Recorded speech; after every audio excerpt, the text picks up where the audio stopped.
یو د جاهلیت په دې دور کې چې کله اسلام نو راغلی بعضې کسان داسې وو چې هغوی کې د هدایت د طلب ماده وه او د دې سره سره به دعا هم غوښتله نو هغه طلب او دعا صفت په وجه ډیرو خلکو ته الله دغه نعمت ور نصیب او بعضې خلک داسې وو چې په هغوی کې د ضد او د عناد ماده وه اگر که هغه د الله د نبي ډیر نږدې رشته دارانو خو هغوی ته الله دغه نعمت ور نصیب نه د سعید بن زید د یو صحابي دی او په اولو کسانو کې د ایمان راوړی د ده دا پلار چې و زید د ده فطرتا د دې مشرکانو د شرک نه نفرت و یو ورځ و یو اختر راغی د دې مشرکانو وایي د خپل بوتانو ته سجدې او ښایسته لباسونه یې اچولي او حیوانات به یې حلالول ذبحه کول به د دې خپلو معبودانو په نوم وایي دا د ده پلار زید چې دا وایي سیټ ته ولاړو او دا عمل یې هسې بدي شه نو وایي دا خبرې وکړې چې د الله بندګانو دا چیلې یا ګډ الله پیدا کړ ځمکه کې ورته غلې او بوټي الله پیدا کړه تربیت یې الله وکړه راغټې کړه او تاسو را لګېږئ دغه حیوان د غیر الله په نوم به یې حلالوئ تاسو نه څوک بل جاهل او قمقل به وي د ده تره چې و تره دا د عمر رضی الله عنه پلار و خطاب دی راغی وایي داسې یو ناشنا څپېړی ورکړ او ورته یې ویلې چې دا بېلارې شوی ته داسې خبرې کې بیا وایي څه کسانو ته ویل چې دا د مکې نه وباسئ نو وایي دا یې ویسته نو د حرا غار حرا خوا کې ده په نه واغست نو دی کله کله به وایي د مکې ته پټ راته ځکه چې دوی نه پرېښوست چې دا ناشنا خبرې کوي دا د جاهلیت دور دی له وایي بله ورځ دا و چې زه رالمه نو چې ومې کتل یو درې څلور کسان ناست دي یو په هغې کې عبدالله ابن جحش او دویم په هغې کې عثمان ابن حارث او دریم ورقه ابن نوفل او څلورم یو زنانه ده د عبدالمطلب لور دا ناست دي وایي داسې دعاګانې کوي او په دې فکر کې دي چې یا الله دا مشرکان څه په شرک کې اخته دي او دا ملت ابراهیمي پرېښی دی نو دی وایي زه م رالمه اوسه کېناستم او ما ورته چې تاسو هم په دې قایل یاستئ چې دا خلک په غلطه عقیده او دغه روان دي ویلاو نو ویل راځئ چې کوشش وکړو او صحیح دین ولټوو تو ګوره څوک هم چې د یوې خبرې تحقیق او طلب کوي الله یې هغې ته رسوي نو دا کسان وایي موږ درې څلور داسې لاړو خوارش په دې کې دا یو کس ورقه ابن نوفل دا د خدیجې رضی الله عنه د تره زوی دی دا وایي د نصرانیت قبول کو دا نصرانیت ورته صحیح دین کارش او دا نور دوه چې وو عثمان ابن حارث او عبدالله ابن جحش دوی هېڅ څه صحیح د هغه ملت ابراهیمي منده نه دا خپله خبره کوي زیات چې زه یهودیت دین مې ولټاو نصرانیت مې ولټاو لیکن زما د زړه تسلي نه کېدله زه په دې طلب کې وم چې ملت ابراهیمي هغه الله را نصیب کړي نو په دې دوران د تحقیق کې وایي زه لاړم شام ته شام کې راته چوي چې هلته یو راهب دی او ډېر نیک انسان دی د ده نه معلومات وکړه وایي زه هغه سره کېناستم او ورته مې ویلې چې زه خو ډېر وګرځېدم خو صحیح ملت ابراهیمي ګورم چې هغه ماته الله را نصیب کړي ځکه زموږ قوم ډېر په تیارو کې دی نو هغه ماته ویلې چې په دې وخت کې د ځمکې په سر مشکله ده که تا ته ملت ابراهیمي میلاو شي لیکن زه ته یو زیری در کوم خپل قوم ته لاړ شه مکې ته او په هغه ځای کې یو نبي راتلونکی دی او هغه به ملت ابراهیمي بندگانو ته بیانوي او هغه ملغلره هغه قیمتي شخصیت چې ستاسو مکه او قریشو ته به راځي هغه به څوک وي محمد رسول الله صلی الله علیه وسلم دا شخصیت به راځي او نږدې دی وایي زه ډېر خوشحاله شوم په دې طلب باندې را روان شوم چې زه مکې ته راځم لږ صبر به وکړو الله به دا نبي راولي نو په لاره باندې دا څه بانډچیانو له چې مخې له ورغی نو دې بانډچیانو یا څه مال پیسې ورسره دي یا بل څه دا غریب یې راوني او ایست یې قتل که دا په دې تمنا دی غریب د ملت ابراهیمي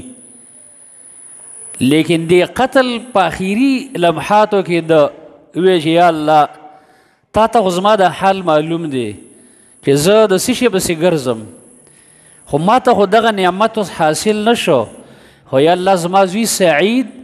هغه ته دغه نعمت ملت ابراهیمي او د دغه نبي صحبت او ملګرتیا ورنصیب کړي نو ګوره د جاهلیت د دور بعضې خلکو دعاګانې کړي هم الله قبولې کړي دویم دا دی چې پلار بچو له دعاګانې غواړي وایي دا ډېرې ښې قبلیږي نو وایي لږه موده بعد چې د الله نبي صلی الله علیه وسلم دعوت شروع کو وایي د ټولو نه مخکې دا نعمت او دا رڼا د ده زوی سعید رضی الله تعالی عنه په سینه کې مو واچوله نو د ده بچی په هغه خلکو کې دی چې اول کومو خلکو اسلام او ایمان راوړی هغه د پلار دعاګانې داسې ولګېدلې سبحان الله غټو غټو خلکو مکه کې مخالفت وکړو مقابلې وکړې ضد او عناد یې وکړو لیکن ده ته الله دا نعمت ورنصیب یو ځای ته یو داعي راشي کتاب او سنت بیان کړي د غلاقي غټ غټ خلک یې دشمنۍ وکړي مخالفتونه یې وکړي یو سړي کې د پلار یا د مشرانو د دعا صفت وي یا په هغه کې طلب وي ضد او عناد نه وي هغه ته الله مخکې د نعمت ورنصیب کړي نو وایي دا بچی چې دی رښتیا سعید و سعید معنم د نیکبخته الله ورته دغه نیکبختي م ورنصیب کړله د ایمان او د اسلام او سبحان الله په سیرت کې دي چې دی هلک نه الله دونه کارونه واغست دونه کارونه یې ترې واغست چې د کسرا تخت صحابو قبضه کاوه دا نوجوان په هغې کې حاضر و د قیصر ځایونه چې فتح کېده د روم غوندې ممالک دا پکې حاضر و د یرموک په غزا کې د داسې بادري کړې چې دوی څلوېښت زره یا دې نه کم کسانو او هغې ډلې ته 1,20,000 کسانو او دې نوجوان میدان ته ودنګل سبحان الله داسې بادري کاره کړې ده داسې بادري چې هغه خلکو له شکست ورکړی دی لږو خلکو چې 40 یا د هغې نه هم کم یا 4,000 نو دا وجه څه وه چې هغه د پلار دعاګانې قبولې شوې او دویم دا دی چې تحقیق او طلب و دې خلکو کې نو سعید به په وروسته دور کې د دمشق یو ګورنر مقرر شو او ډېر عابد او نیک انسان وایي دا او د ده دعا هم د پلار په شانتې الله قبلوله بای سړی داسې مستجاب دعوات چې لاس اوچت کړي دعا قبلیږي د الله کار دی داسې خلک صحابه وکړي وباسي نو څه یو موده چې تېره شوله په دې خپله ګورنرۍ کې یو زنانه سره یو لانجه راله چې د هغې نوم سیرت کې اروا ابن اویس دی هغې دا وویل چې د زما ځمکه قبضه کړې ده او د خپلې ځمکې حد یې زما ځمکې ته راوږد کړی او هغه پولې مولې حدود وران شوي وو نو دا پراګنډې دې غریب پسې شروع کړې د توجه نه ورکوله آخر سیرت کې دی وایي دا زنانه لاړه مدینې ته د مروان ابن الحکم په عدالت کې دا خبره وړاندې کړه چې سعید ابن زید زما نه ځمکه قبضه کړې. نو هغه یو لسته کسان راولېږل او ده ته یې ویل چې دې زنانه څه ظلم مه کوه. د دې غریب ډېر زیات خفه شو، ځکه کله کله داسې وي یو کار به په تا کې نه وي او خلک به درپسې پراګنډې کوي، نو زړه له ډېر زور ورکوي. دویم کله کله به بل سړی کمزوری ته به لږ غټې، نو عام خلک به وایي چې رښتیا دا غټ دی زیاتې کوي، کمزوری دی. منځ کې به فساد په کمزوري کې جرګه کې هم خلک کله داسې کوي. یو سړی غریبي فریادونه مریادونه کوي، نو جرګې والو کې نه دسه زیاتې شوی دی، بل څه خو مال هم ډېر دی، مشر هم دی، دا به ظالمي. منځ کې نقصان به دی غریب کې کله کله. لکه داود علیه السلام ته فیصله راله، وایي زما یو ګډه ده او د دې بل یو کم سل دي، او دا ماته دا بیا هم وایي چې دا راکړه. نو هغه ویل چې دا خو ډېر ظلم کوي، اکثر شریکان ظالمان دي. منځ کې حقیقت کې دا ګډه چې ده دا د یو کم سلو والا وه. د الله آیاتونه راولېږل چې ګوره داسې معاملې به راځي، داسې فیصلې به راځي، نو به یې کې تحقیق کوئ. او هغه الله ته پرېوت په سجده چې د نور تفسیرونه مو علماو کړي. نو دم ته ویل چې یا الله دا زنانه خو ما باندې دا تهمتونه لګوي، خو د پلار په شی د دم دعاګانې قبلېدې. لاس یې اوچت کړ ویل یا الله یو خو زما د دې مظلومیت حقیقت دی خلکو ته کاره کې چې زه په حق یم او دا ربه یې دروغ وی. او دې ویل یو ځمکه کې یو کوی و. نو دویم به دعا ده دا وکړه چې یا الله دا په سترګو ړنده کړي. او درېیم یې ویل یا الله دې ځمکه کې چې کوم کوی دی دې کوی ته یې ګزار کړي. وایي لږه ورځې چې تېرې شوې یو باران وشو، او داسې باران و چې دغه وادي عقیق په نومه دغه کمې لمنې او کندې علاقې چې وي دا دې باران داسې ډکې کړې چې هغه زاړه اثرات یې ختم کړه او هغه پولې راکاره شوې. نو چې راکاره شوې خلکو وکته چې دا خو د دې ځمکه دغه ده،